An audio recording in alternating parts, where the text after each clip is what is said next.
उसके लिए आपको एंड पे 10 मिनट एक्स्ट्रा मिलना है, ठीक है। तो उसमें आपने अपने आंसर्स एक आंसर शीट पे ट्रांसफर, यानी एक ही पेज पे जो है वो सारे आंसर आपके आ जाने चाहिए। तो इसके लिए हमें 10 मिनट्स एक्स्ट्रा मिलेंगे कि जिसमें हमने आंसर्स को क्वेश्चन बुकलेट से आंसर शीट पे ट्रांसफर करना। उसमें आपकी मर्जी है, कुछ स्टूडेंट्स की जो है वो बड़ी जॉइंट राइटिंग होती है, ठीक है, कि वो वर्ड्स स्पेलिंग को थोड़ा समझना मुश्किल होता है, तो उनके लिए ये भी मार्जिन है कि वो आंसर सारे के सारे कैपिटल वर्ड्स में भी लिख सकते हैं ताकि क्लियर वहां पर जाए। करना भी हमने लेड पेंसिल से ही है, ठीक है। तो वो आप आंसर जब शिफ्ट करने पे हैं तो आपके पास ये भी ऑप्शन है कि आप सारे के सारे जो है वो कैपिटल लेटर्स में आंसर लिख सकते हो। अगर नहीं तो आपको, अगर आपकी राइटिंग क्लियर है तो आप स्मॉल लेटर से भी जिस तरह के नेचर बन रहा है आंसर का उस तरह भी चल सकते हो। बहरहाल ये मैंने सारा आपको फॉर्मेट बताया कि जो लिसनिंग का क्वेश्चन बुकलेट मिलेगी, 4 सेक्शन है, हर सेक्शन में 10 क्वेश्चन है, टोटल 40 क्वेश्चन है। फिर उसी के अकॉर्डिंग एक ऑडियो प्ले होनी है जो कि एक दफा ही प्ले होनी है, ठीक है। सीक्वेंस फॉलो किया जाएगा, लेकिन स्क्रिप्ट, कंटेंट, स्पीकर कोई भी हो सकती है, ठीक है। उसके बाद मैंने ये भी बताया कि 10 मिनट्स एक्स्ट्रा मिलने हैं। किस लिए मिलने हैं आपको ये भी बताया गया कि हमने क्वेश्चन बुकलेट से आंसर शीट पे ट्रांसफर करना है। आंसर शीट पे ट्रांसफर करने का एक मकसद जो कि है वो ये भी है कि मुमकिन है कि क्वेश्चन बुकलेट में तो पेजेस बहुत ज्यादा, अराउंड 20 पेजेस भी हो सकते हैं, तो उन्होंने अपना कॉम्प्लिकेटेड जो है वो काम है उसको आसान करने के लिए कहा गया कि आप क्वेश्चन बुकलेट में आंसर एक ही पेज पे करें, उसी को उसके अंदर में डाला जाएगा, आपके जितने सही है जितने गलत है वो सामने आ जाएंगे। जी, फॉर्मेट की बात अगर देखा जाए तो मैंने नीचे बेसिक लेक्चर भी किया हुआ है, ठीक है। साथ साथ मुझे दिमाग में लेके आते जाएं जो वो ये है कि अपना बेसिक लेक्चर में अगर आप देखें तो इस मॉड्यूल को टाइटल दिया गया लिसनिंग, ठीक है। लेकिन यहाँ पे स्किल 3 चल रहे हैं main while, read, listen and right. नीचे आप लेक्चर में देखें ना, बेसिक टिप्स जो दिए गए उसमें ये टाइटल बनाया गया जी, read, listen and write. Right, बिल्कुल। रीड कब करना है? डेफिनेटली जब ऑडियो ने प्ले होना है तो ऑडियो ने सबसे पहले आपको एक फेवर देनी है। फेवर क्या देनी है? आपको कहा जाएगा भाई आपके पास 10 से 15 सेकंड्स हैं, क्वेश्चन नंबर यहाँ से लेकर यहाँ तक आप जो है वो पढ़ लें। तो जब आपको टाइम मिले उसमें आपने जो है वो क्वेश्चन बुकलेट को जो है वो रीड करना है, अच्छी तरह से रीड करना है, कीवर्ड्स को अंडरलाइन कर लेना है, ठीक है। अहले इल्म कहते हैं सवाल आधा जवाब होता है, तो आपने जितना अच्छे तरीके से उसको रीड करना है ना क्वेश्चन बुकलेट को, उतना ही आपने आंसर के करीब चले जाना, ठीक है। तो इसका मतलब है कि जब आपको एक्स्ट्रा टाइम मिले वो रीड करने को, उनको अच्छे से रीड करें, ठीक है। आप कीवर्ड्स को अंडरलाइन करें, आंसर की डोमेन जो है वो अज्यूम करें, ठीक है, कि भाई ये बात है तो आंसर किस सेंस में होना चाहिए, ठीक है। तो पहले 2 पॉइंट्स यही है, अंडरलाइन द कीवर्ड्स, ठीक है, तो उसको रीड वेल करें, ठीक है। उसके बाद ऑडियो जो प्ले होनी है तो प्ले होने से पहले कुछ बातें आप जेल में रख लें, ठीक है। वो ये है कि लिसनिंग में नेगेटिव मार्किंग नहीं है, ठीक है। आपके टोटल 40 क्वेश्चन हैं, उसमें अगर आपके 22 या 23 करेक्ट हो रहे हैं बीइंग एकेडमिक आइल्स कैंडिडेट, ठीक है, तो आपके 6 बैंड्स आ जाएंगे, ठीक है। आपके 22 पे 6 बैंड्स आ जाएंगे। यू आर नॉट आंसरेबल, जो आपके 18 गलत हुए हैं, होने तो वो भी सही चाहिए थे, लेकिन अगर आप गलत हो गए हैं तो आप उसके लिए जो है वो आंसरेबल नहीं है। जो आपके सही है उसका रिवॉर्ड आपको डेफिनेटली मिलना ही मिलना है, ठीक है। तो इसलिए जो नेक्स्ट पॉइंट है उसमें ये सजेस्ट किया जा रहा है कि follow the QB and audio question by question, big question by question follow करें, ठीक है। और इसलिए मैंने बता चुके इसमें कोई नेगेटिव मार्किंग नहीं है। ऑन द फ्लिप साइड कोई बहुत बड़ा रिवॉर्ड भी नहीं कि अगर बहुत ही कोई मुश्किल क्वेश्चन का आंसर आपने ढूंढ लिया तो आप उस पर खुश होते रहें कि भाई ये तो मैंने बड़ा अचीवमेंट है, तो नहीं। आसान है या मुश्किल है, एक करेक्ट आंसर का मार्जिन बराबर का ही है, ठीक है। इसलिए भी जरूरी है कि क्वेश्चन बाय क्वेश्चन जो है वो ऑडियो और क्वेश्चन बुकलेट के साथ चला जाए। उसके बाद नेक्स्ट पॉइंट भी रिलेट करता है दोनों चीजों से, और वो ये है जी, बी अवेयर फ्रॉम डाइवर्जन, कि भाई आपने डाइवर्जन से जो है वो अवेयर रहना है, बचना है। उसमें ये है कि डाइवर्जन यहाँ लेक्चर में मेंशन की हुई है कि 2 तरह की है। हम इंटेंशनल डाइवर्जन का भी शिकार हो सकते हैं और अनइंटेंशनल डाइवर्जन का भी शिकार हो सकते हैं। इंटेंशनल डाइवर्जन कौन से? इंटेंशनल डाइवर्जन जो इरादी तौर पे हमें डाइवर्ट किया जाएगा थ्रू ऑडियो, ठीक है। इट माइट बी पॉसिबल कि स्पीकर पहले कह रहे जी John is going to Canada, साथियों को I beg your pardon he is going to Australia. पहले फोकस उसने किया जब वो कनाडा जा रहा है, लेकिन बाद में उसे क्लियर किया कि नहीं भाई वो ऑस्ट्रेलिया जा रहा है। इस तरह वो इरादी तौर पे आपको थोड़ा डाइवर्ट कर सकते हैं, तो आपने जरा अपने अस्ताफ को कंट्रोल में रखना है और टिल द एंड तक जो उसने रेक्टिफाई की है बात उसको आपने पिक करना है और वो लिखना है अपने आप से। तो इस तरह में एक आध और भी एग्जांपल है कि वो अगर स्पीकर कुछ इंक्वायरी ले रहा है और जो इंक्वायरी दे वो कह जी can I have your residential number, और स्पीकर कह जी it's 097, oh sorry, it's not 7, it's 5, 7 was the previous। इस तरह आपको डाइवर्ट किया जा सकता है। तो डाइवर्ट इस तरह से जब ऑडियो करेगी तो उसके दो तीन हैं, जब एयर्स अमाउंट परसेंटेजेस वगैरह बताए जाते हैं, किसी के स्पेलिंग बताए जाते हैं, ठीक है, कोई नंबर वगैरह बताए जाते हैं, तो यहाँ पे चांसेस है कि वो जानबूझ के आपको थोड़ा डाइवर्ट करेंगे। ठीक है। तो दूसरा ये है कि अपना मुमकिन है कि जो बड़ी वेल अपडेटेड डाइवरियन है, ठीक है, वो मैं आपको बताना चाहूंगा कि वो ये है कि वैसे तो जो क्वेश्चन से पहले जो स्क्रिप्ट दिया होता है और सपोज के आगे ब्लैंक है, तो उससे पहले जो क्वेश्चन की वर्डिंग है ऑडियो भी उसको ही फॉलो कर रही है कि वो पहले बोल के फिर वो जो ब्लैंक वाला वर्ड है वो बोला जाएगा। लेकिन मुमकिन है समटाइम वो डाइवर्ट करते हुए आपको इस तरह करते हैं कि जो आंसर ब्लैंक में आना है वो वर्ड पहले बोल दें, ठीक है, और फिर उसके बाद जो स्क्रिप्ट आपकी क्वेश्चन बुकलेट का वो बोलें। तो इस तरह भी डाइवर्ट कर सकते हैं। जैसे कि मतलब ब्लैंक से पहले लिखा हुआ जी फाइनेंस मैनेजर, अगर उसका नेम आना है तो माइट बी पॉसिबल वो पहले कह रहे Stephen who is working as a finance manager. तो इस तरह भी आपको डाइवर्ट किया जा सकता है। ये हम जो है वो इंटेंशनल डाइवर्जन की बात कर रहे थे। अनइंटेंशनल डाइवर्जन की अगर मैं बात करूं तो उसमें ये है कि अपना हमें जो है वो ऑडियो तो डाइवर्ट नहीं करेगी, लेकिन हम खुद डाइवर्जन का शिकार हो सकते हैं। उसमें सबसे पहली बात यह है कि पहला सेक्शन होना आसान, आपने भी फ्रेश होना। मुमकिन है कि आपके उस क्वेश्चन टाइप भी आसान होगी कि आपके 10 में से 8-9 सही हो जाए, तो कुछ जो असाब के कमजोर होते हैं उनकी कैलकुलेशन शुरू हो जाती है कि भाई 8 यहाँ से सही है, अगलों में जो है वो 5-5 भी सही है, तो फिर भी मेरे 22 बन रहे हैं यानी 6 आ गए। तो इस तरह की अननेसेसरी कैलकुलेशन से कंसंट्रेशन का लेवल वीक पड़ जाता है, जिससे फिर हमारे आंसर मिस होने के चांसेस है। तो इस तरह से अगर आपकी ग्रिप अच्छी भी चल रही है तो आप जो है वो ज्यादा खुशफहमी का शिकार ना हो, stay with question booklet and audio, ठीक है। तो ऑन द फ्लिप साइड अगर अनइंटेंशनली आपका आंसर कोई मिस हो जाता है, तो अगर वो फिर मिस हो गया है तो फिर उस पर जरूरत से ज्यादा सोचने की जरूरत नहीं है, क्योंकि आपने सोचने तो ऑडियो ने नहीं रुकना कि भाई परेशान है तो थोड़ी देर रुक जाए, नहीं, उनका फ्लो चल रहा है, वो रिकॉर्डिंग चल रही है, वो उसमें आप अगर सोचेंगे इसका मतलब कि 2-3 आंसर आपके और भी मिस हो सकते हैं। ठीक है, तो आप इस चीज का शिकार ना हो, जो छूट गया फिर छूट गया। ठीक है। उसके बाद ये मैं अनइंटेंशनल डाइवर्जन की बात कर रहा हूँ। उसके बाद अगर अनइंटेंशनल डाइवर्जन में एक बहुत बड़ा कॉमन एरर बताऊं वो ये है कि बहुत सारे केसेस में ऐसा होता है कि जहाँ जो है वो अमाउंट्स को शो करना होता है ना, तो उन्होंने डॉलर का, पाउंड का, यूरो का सिंबल जो है वो ब्लैंक से पहले या बाद में दिया होता है, तो ब्लैंक में हमने सिर्फ न्यूमेरिकल वैल्यू पुट करनी होती है। लेकिन ऑडियो में स्पीकर बोल जाता था 150 पाउंड। अगर आप 150 पाउंड लिख दोगे आगे सिंबल पे गौर नहीं किया तो वो गलत हो जाना, क्योंकि आपने यहाँ पे सिर्फ न्यूमेरिकल वैल्यू देनी है। ठीक है, अगर आप पाउंड लिखेंगे तो भाई कंप्यूटर में तो वो आंसर इस तरह सेव ही नहीं, तो आपका सही पिक किया हुआ आंसर भी गलत हो सकता है। ठीक है, तो इस तरह से आपने अलर्ट रहना है क्वेश्चन बुकलेट में, ये सिंबल देखें, अगर हैं तो आपने सिर्फ न्यूमेरिकल वैल्यू इंजेक्ट करनी है। ठीक है। एक और बहुत बड़ा बैरियर वो ये आ जाता है कि ऊपर उन्होंने ना डिस्क्रिप्शन में लिखा होता है कि 1 वर्ड ओनली, कि भाई आपका आंसर जो है सिर्फ 1 वर्ड का होना चाहिए। ठीक है, स्टूडेंट इसको पढ़ते नहीं और ऑडियो में जो है उन्हें जानबूझ के कंपाउंड आंसर रखा होता है।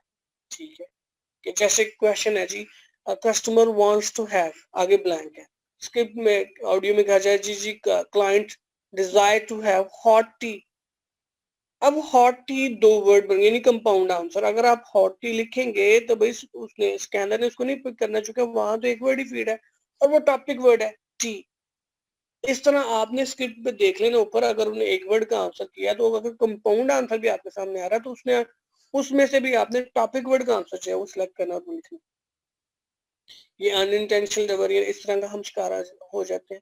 On the flip side some time हम जो है ना वो स्पेलिंग्स में फंस जाते हैं, यानी कोई ऐसा वर्ड आ जाता है जो हमारे सर्कल में नहीं है। सर्कल से मुराद ये है कि हम हमें कंफर्म नहीं कि इसकी स्पेलिंग क्या है, तो हम उसको वहां पे अगर सोचेंगे कि मैं स्पेलिंग कंफर्म हो तो मैं आगे बढ़ूं, तो वहां जो रुकेंगे ऑडियो तो अगेन नहीं रुकना। ठीक है, तो आप अगर वहां पे आ जाते हैं तो वहां पे आप फंसे नहीं। कोई टेक्निकल वर्ड है तो उसको क्लू की सूरत में, जैसे रिडेम्पशन एक वर्ड है, ठीक है, अगर हम उसके फेमिलियर नहीं तो स्पेलिंग सोचेंगे तो definitely it will take time. ठीक है, तो आप उसको RED आगे रफ वर्किंग कर लो कि जिससे क्लू मिल जाएगा ये वर्ड क्या था, और जब आंसर शीट पे जाओ तो उसको क्लियर आप लिख लेना। लेकिन अगर आप यहाँ पे कहें जी मैं क्लियर यानी पक्के लिखना है, तो फिर तो हो सकता है उसको जो सोच रहे हो वो भी गलती हो जाए, उसकी सोच में एक दो आपसे वैसे स्किप हो जाए, यानी आपसे पिक ही ना हो। तो इसलिए आप स्पेलिंग्स के जाल में फंस जाए तो जरूरी नहीं कि क्वेश्चन बुकलेट पे आपकी रफ वर्किंग भी हो सकती है। ठीक है, तो आप जो है वो इस तरह की चीजों का शिकार ना हो, इसमें टेक्निकल खेल खेलें तो ये चीज आपको जो है बचा सकती है। उसके बाद जो लास्ट पॉइंट है लिसनिंग के लेक्चर में वो ये है जी, keep alive your logical critical thinking. ठीक है, अपनी लॉजिकल क्रिटिकल थिंकिंग को आपने एक्टिव रखना है। उसकी एग्जांपल मैं कुछ दूंगा इस सेंस में कि मैं अपनी एग्जांपल करता हूँ when I appeared in the final test. तो वहां पे live your logical critical thinking, अपनी लॉजिकल क्रिटिकल थिंकिंग को आपने जब एक्टिव रखना है। इसकी एग्जांपल मैं अपने से करने लगा था when I appeared in the final test. तो आखिरी सेक्शन जो था, आखिरी सेक्शन जो है ना वो लेक्चर की सूरत में होगा, यानी एक ही स्पीकर ने बोलना है और उसकी स्पीड पहले नंबर पे तो तेज होगी, और अगर तेज नहीं भी होगी तो चूंकि एक ही स्पीकर ने बोलना होता है तो जिसको हम जो है वो उसके साथ मिलना थोड़ा मुश्किल हो जाता है। मैं अपने आखिरी सेक्शन में क्वेश्चन नंबर 39 मुझसे मिस हो गया। वो डॉक्यूमेंट्री थी रेयर स्पीशीज पे जो कि खुश्की और पानी दोनों पे सरवाइव कर सकते हैं, क्रोकोडाइल पे थी। तो मुझसे वो अनफॉर्चुनेटली आंसर मिस हो गया। तो मैं जब देखा तो ब्लैंक से पहले वर्ड कैमरा था और ब्लैंक के बाद वर्ड क्रोकोडाइल था, दरम्यान में वर्ड लिखना था। तो मैं सोच में था ऑप्शन हो तो बंदा को टिक करते, लेकिन वहां पे डेफिनेटली कोई वर्ड ही लिखना था। Then I have a critical thinking, और मेरे ज़हन में आया कि हम डिस्कवरी चैनल पे मैंने अक्सर देखा था कि जब उन क्रोकोडाइल की डॉक्यूमेंट्री पानी की लेनी होती थी उन्हें, तो उसके हेड पे कैमरा अटैच करते थे, तो ताकि उसके हर मूवमेंट का रिकॉर्ड लिया जाए। तो मैंने ब्लैंक में हेड लिख दिया। तो उसके बाद जब टेस्ट खत्म हुआ तो मेरे दोस्त भी थे साथ, तो फ्रेश ही थे, तो मैंने एक से पूछा कि मैं यार वो जो अपना सेक्शन लास्ट पे था कैमरा और क्रोकोडाइल उसमें क्या आंसर बनता था, तो उसने मुझे बताया कि हेड था। तो मुझे डेफिनेटली तब अच्छा लगा कि असल में it wasn't a blind guess at all, कोई बिल्कुल रफ गेस नहीं था। गेस कैसे हो सकता था, एक वर्ड ही चाहिए था और इतने सारे लफ्जों में मेरे ज़हन में हेड ही आना था। वो आया इसलिए कि मैंने लॉजिक्स और क्रिटिक्स को माइंड में रखा और आंसर की डोमेन के बड़ी पास चला गया। इसलिए जब आपने क्वेश्चन का कंटेंट देखना तो उसको क्रिटिकली सोचना भी है कि यार इसमें आंसर की डोमेन क्या बनती है। ठीक है, मैं एक एग्जांपल यूं भी कर सकता हूँ। आपका क्वेश्चन है जी विजिटर्स कैन राइड ऑन। ठीक है, अब विजिटर्स और राइड को सर्कल करो, तो राइड को जब आप सर्कल करो तो आपकी कॉमन सेंस काम करनी चाहिए भाई, राइडिंग किस किस पे हो सकती है। तो उसमें आंसर की जो है उसकी डोमेन तो सामने आ गई भाई, बाईसाइकिल पे, मोटर बाइक पे, हॉर्स, ये चीजें जिन पे राइडिंग हो सकती है। ऑडियो में जितना मर्जी में इधर उधर घुमाए, लेकिन मेरे आंसर की डोमेन जो है वो इस सेंस में है। इसलिए आपकी लॉजिकल क्रिटिकल थिंकिंग जो है वो बहुत ज्यादा हद तक एक्टिव रहनी चाहिए। ये जनरली डिस्कशन थी, और जिसपे मैंने किया। आपके कोई क्वेश्चंस हो अब जिनकी कम से कम आवाज आ रही है तो वो पूछ भी सकते हैं, डिस्कस करना चाहूंगा। अब ये बेसिकली रीडिंग मॉड्यूल है। रीडिंग के मॉड्यूल आफ्टर लिसनिंग, जिस मॉड्यूल का हमें सामना करना पड़ेगा, ये रीडिंग का मॉड्यूल होगा। और इसमें जो बहुत सारी चीजें अच्छी भी हैं, बहुत सारी चीजें हमें समझनी पड़ेगी। लेकिन चूंकि मैंने जो स्टूडेंट्स के साथ देखा है वो ये है कि ये मॉड्यूल जो है उनको डाइजेस्ट होने में टाइम लेता है, क्योंकि हम गालबन इस तरह की रीडिंग के इतने यूज टू नहीं है, जिस वजह से शुरू शुरू में इसने डेफिनेटली टफ टाइम देना है। लेकिन अच्छी बात इसकी भी लिसनिंग की तरह ये है कि इसमें नेगेटिव मार्किंग नहीं। ठीक है, तो जितने आपके करेक्ट होंगे उसका आपको मार्जिन मिल जाएगा। जैसे कि इसके भी 22 अगर आपके करेक्ट हो जाए तो आउट ऑफ 40, तो इसमें भी आपका है। हम इसके फॉर्मेट की डिस्कशन करते हैं। रीडिंग के मॉड्यूल में अगर आप रीडिंग का लेक्चर सामने रख लें, जो दूसरा मैंने आपके ग्रुप में शेयर किया। जी सर, रख लीजिए साहब। जी, तो आप देख सकते हैं कि रीडिंग के मॉड्यूल में जो टाइम है हमारे पास वो 60 मिनट्स है। ठीक है, 60 मिनट्स में हमने जो है वो दोनों ही सॉरी 3 इसमें पैसेज होंगे, 3 पैसेज को सॉल्व करना होगा। और तीनों पैसेज के टोटल क्वेश्चन जो हैं वो 40 होंगे। सीक्वेंस कुछ यूं भी हो सकता है कि किसी एक पैसेज में 13, फिर दूसरे में 14, तीसरे में 13, टोटल 40। सीक्वेंस कुछ यूं भी हो सकता है पहले में 14 हो, फिर जो है 13 है, फिर 13 है, टोटल 40। सीक्वेंस कुछ यूं भी हो सकता है कि पहले में मुमकिन है 12 हो, फिर नेक्स्ट में 14 और उसके बाद भी 14, टोटल 40। तो तीनों पैसेज के टोटल क्वेश्चन जो है 40 हो सकते होंगे। सीक्वेंस कोई भी हो सकते हैं इन तीनों में से जो मैंने आपको बताया। तो इसके आंसर्स भी जो है वो हमने अलग से आंसर शीट पे ट्रांसफर करने हैं। इनफैक्ट जो आंसर शीट आपको लिसनिंग के आंसर्स ट्रांसफर करने के लिए मिली होगी, उसी पेज के दूसरी तरफ आपने रीडिंग के आंसर ट्रांसफर करने हैं। लेकिन लिसनिंग में तो आपको 10 मिनट एक्स्ट्रा मिलेंगे, रीडिंग में आपको एक्स्ट्रा टाइम नहीं मिलना। उन्हीं 60 मिनट्स में आपने मैनेज करना है कि आंसर को क्वेश्चन बुकलेट से आंसर शीट पर ट्रांसफर किया जाए। ठीक है, ट्रांसफर करना लाजमी है, लेकिन उसके लिए आपको पता होना चाहिए हमें एक्स्ट्रा टाइम नहीं मिलेगा। अगर आप उसी लेक्चर को फॉलो करें तो नीचे जो है वो रीडिंग में जो जिन क्वेश्चन टाइप्स का आपको सामना करना पड़ सकता है वो क्वेश्चन टाइप लिखी गई है। गालबन फिल इन द ब्लैंक्स भी है, मल्टीपल चॉइस भी है, उसके बाद yes no not given, true false not given, उसके बाद लिस्ट ऑफ हेडिंग है, इंफॉर्मेशन लोकेशन है, मैचिंग फीचर्स हैं। ठीक है, इवन शॉर्ट आंसर क्वेश्चंस हैं। इसकी क्वेश्चन टाइप लिस्टिंग की निस्बत ज्यादा है। ठीक है, ये वो क्वेश्चन टाइप्स हैं जिनका हमने हमारे रीडिंग पैसेजेस में हमारा उनसे सामना हो सकता। इन क्वेश्चन टाइप्स का बहुत ही लंबा और तगड़ा प्लान है जिसपे हम आफ्टर पैसेज ऑफ टाइम हम इस पे डिस्कशन डेफिनेटली करेंगे। लेकिन अभी मेरी इंटेंशन फॉर्मेट को क्लियर करने की और बेसिक डिस्कशन की है। जी, तो अगर हम पैसेज को सॉल्व करने की बात करें तो हम पैसेज को सॉल्व करने की हमारे पास दो स्ट्रेटजीज है, और वो स्ट्रेटजीज भी इस पैसेज में लिखी हुई हैं।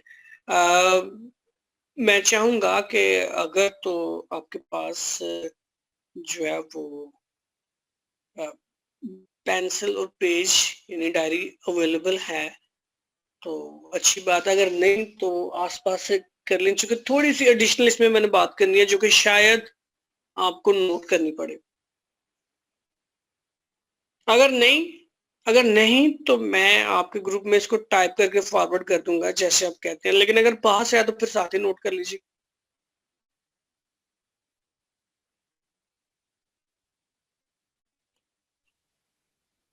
जी सर, कर लेते हैं।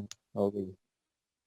जी, यहाँ पैसेज को सॉल्व करने की दो स्ट्रेटजीज हैं जो लेक्चर में बताई गई हैं। आप उसको देखें तो पता चलेगा कि पहली स्ट्रेटजी है पैसेज टू क्वेश्चन।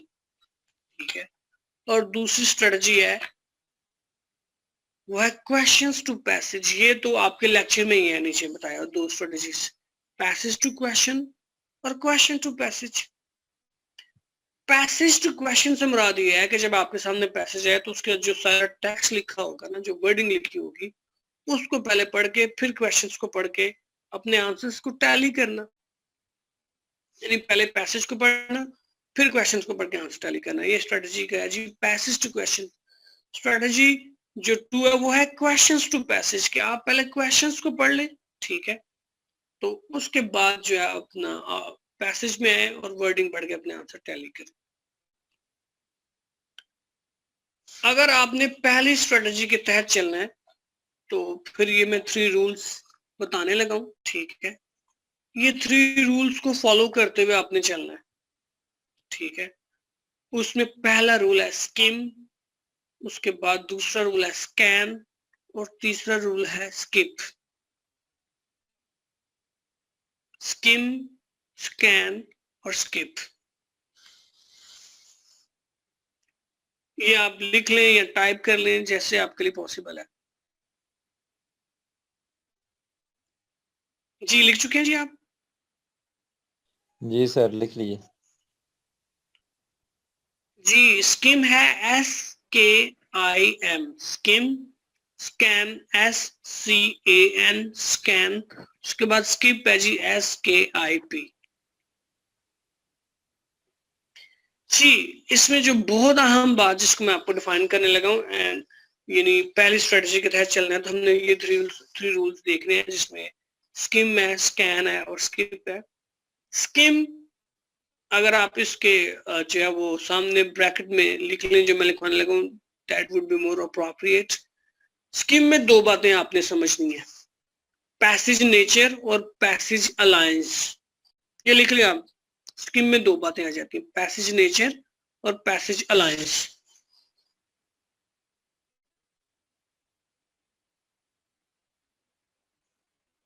स्किम में 2 बातें आ जाती हैं जी, पैसेज नेचर और पैसेज अलायंस। क्या आप ये लिख चुके हैं जी?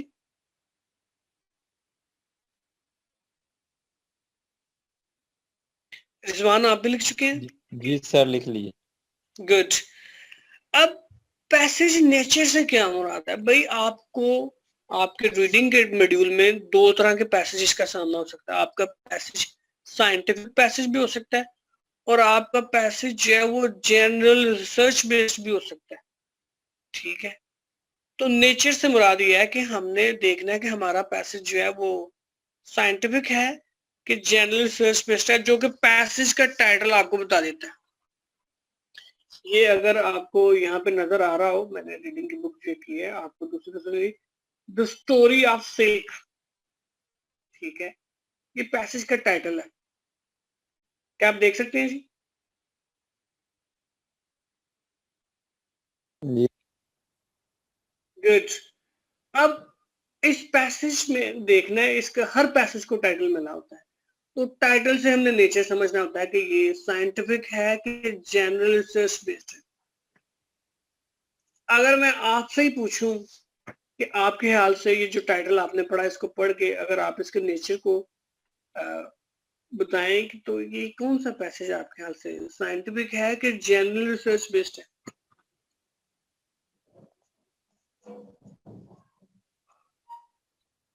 ये डेफिनेटली जनरल रिसर्च बेस्ड है, क्योंकि सिल्क की प्रोडक्शन कैसी होती है, किन किन कंट्रीज में होती है, कैसे इसको ट्रांसपोर्ट किया जाता है, इस चीज पे ये डॉक्यूमेंट्री बनी है। ये साइंटिफिकली किसी चीज की इन्वेंशन की बात नहीं हो रही, ठीक है। तो ये जनरल रिसर्च बेस्ड है।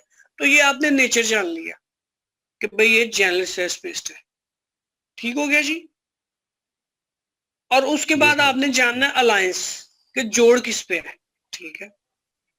तो जोड़ा भी फिर से पैसेज में दे सकते हैं कि जनरल टॉपिक्स में तो बहुत सारे टॉपिक हो सकते हैं, लेकिन हमारा पैसेज जो है वो सिल्क पे है, तो सिल्क इस पैसेज का अलायंस है, इसका ओरिजिन क्या है पूरे पैसेज का।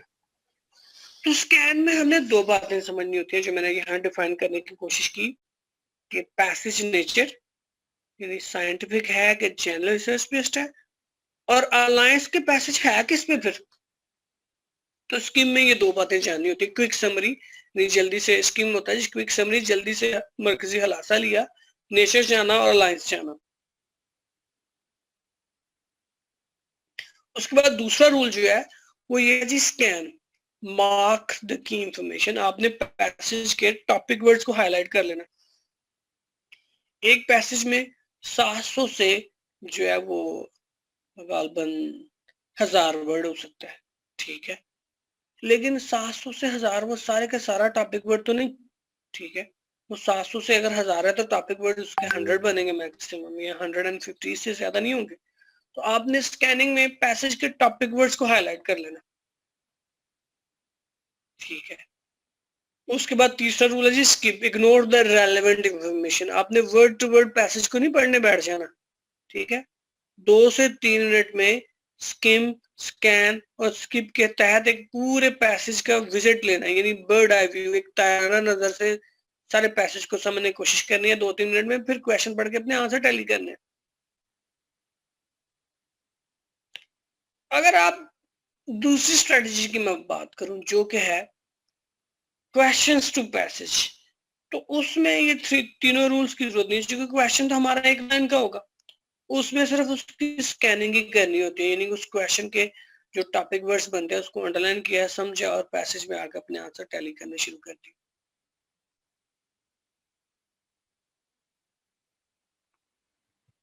जी तो ये जो अभी हमने डिस्कस किया that is actually a reading में रूल। अभी मैंने आज फॉर्मेट ही डिस्कस किया है कि रीडिंग में टाइम कितना होगा, पैसेजेस कितने होंगे, पैसेजेस के टोटल क्वेश्चन कितने होंगे, आंसर शीट में आंसर ट्रांसफर करने एक्स्ट्रा टाइम हमें नहीं मिलेगा, क्वेश्चन टाइप्स की बात की, रीडिंग स्ट्रेटजीज भी बात की, और स्ट्रेटजीज में किन किन रूल्स को किस तरह फॉलो करना है, ये डिस्कशन आपके साथ रही।